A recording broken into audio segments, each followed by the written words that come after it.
O livro proibido que fazia pessoas desaparecerem. Em um antigo mosteiro perdido na densa floresta da Boêmia, havia um silêncio tão profundo que parecia engolir qualquer som. Seus corredores eram frios, úmidos e cobertos por símbolos, cujo significado ninguém ousava perguntar. Os monges sussurravam entre si sobre um manuscrito mantido sob chave, algo que apenas os mais velhos podiam ver. Muitos diziam que o livro era tão grande que eram necessárias 2 pessoas para carregá-lo. Outros, menos supersticiosos, afirmavam que ele simplesmente não deveria existir.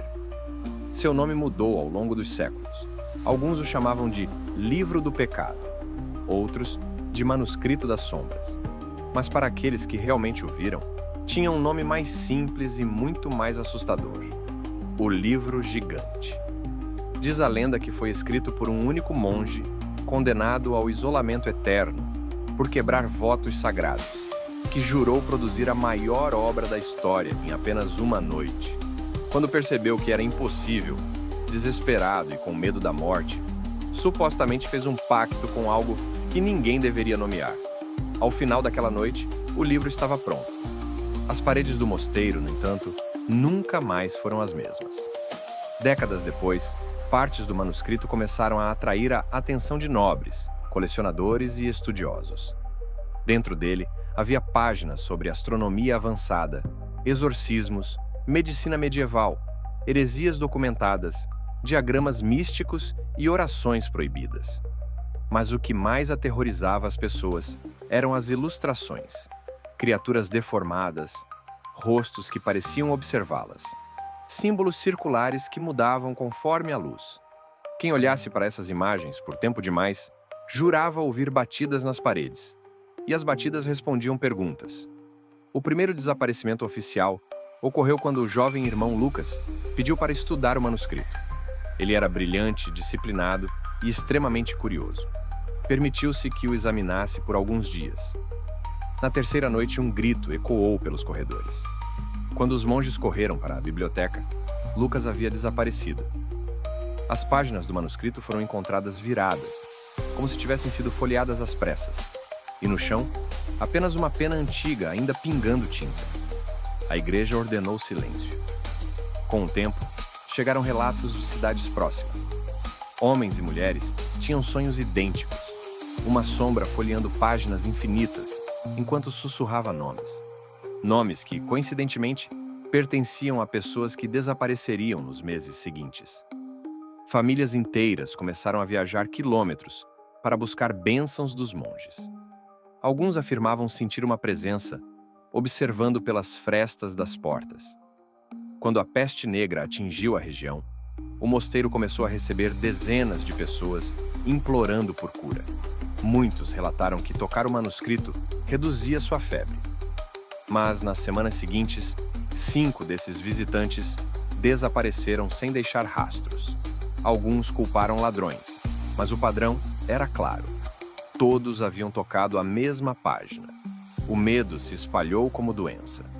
Séculos se passaram, e durante uma invasão militar, o mosteiro foi finalmente incendiado. À medida que as chamas consumiam o telhado e as paredes, os soldados juraram ter visto uma sombra gigantesca projetada no fogo. Ao amanhecer, quando tudo estava reduzido a cinzas, lá estava o manuscrito intacto, sua capa de couro brilhando como se nunca tivesse sentido o calor. 2 soldados enviados para transportar o manuscrito desapareceram na estrada, sem deixar vestígios de luta. Suas famílias receberam apenas silêncio. Documentos militares da época, agora escondidos, mencionam distúrbios inexplicáveis e interferência espiritual. Quando chegou à corte de um rei obcecado por conhecimento, estudiosos passaram meses tentando traduzir passagens obscuras. Alguns adoeceram, outros começaram a ranger os dentes enquanto dormiam. Um arrancou suas próprias unhas e deixou uma mensagem escrita com sangue. Ele está me observando. O rei, aterrorizado, ordenou que o manuscrito fosse trancado em seu cofre mais profundo. Guardas faziam turnos para vigiá-lo. Em noites frias, vozes sussurravam em línguas antigas, mesmo quando ninguém estava por perto. Um guarda foi encontrado ajoelhado diante do livro, murmurando orações invertidas, com os olhos completamente brancos. Ao longo dos séculos, colecionadores secretos competiram pela posse do livro. Em 1597, um conde alemão o adquiriu. Moradores do seu castelo relataram sons de páginas virando à meia-noite, e misteriosamente, 3 crianças da vila desapareceram. Suas casas tinham símbolos riscados nas portas, os mesmos símbolos presentes no manuscrito. Com a ascensão da ciência moderna, pesquisadores tentaram escanear o pergaminho. Máquinas congelaram. Arquivos corromperam. Luzes piscavam. Uma câmera capturou uma imagem estranha. Durante a digitalização, o reflexo do manuscrito revelou uma figura que não estava na sala. Em 1920, uma universidade europeia obteve acesso restrito a partes do livro. Um professor relatou que, quando várias pessoas folheavam o manuscrito, sombras no chão se moviam em diferentes direções. Filmes arquivados antigos mostram objetos caindo ao fundo sem motivo. Esses trechos foram censurados e nunca exibidos ao público. Na década de 1970, autoridades secretas confiscaram o manuscrito após um incidente não divulgado. Rumores dizem que um grupo tentou traduzir a última página. Uma semana depois, 3 pesquisadores desapareceram.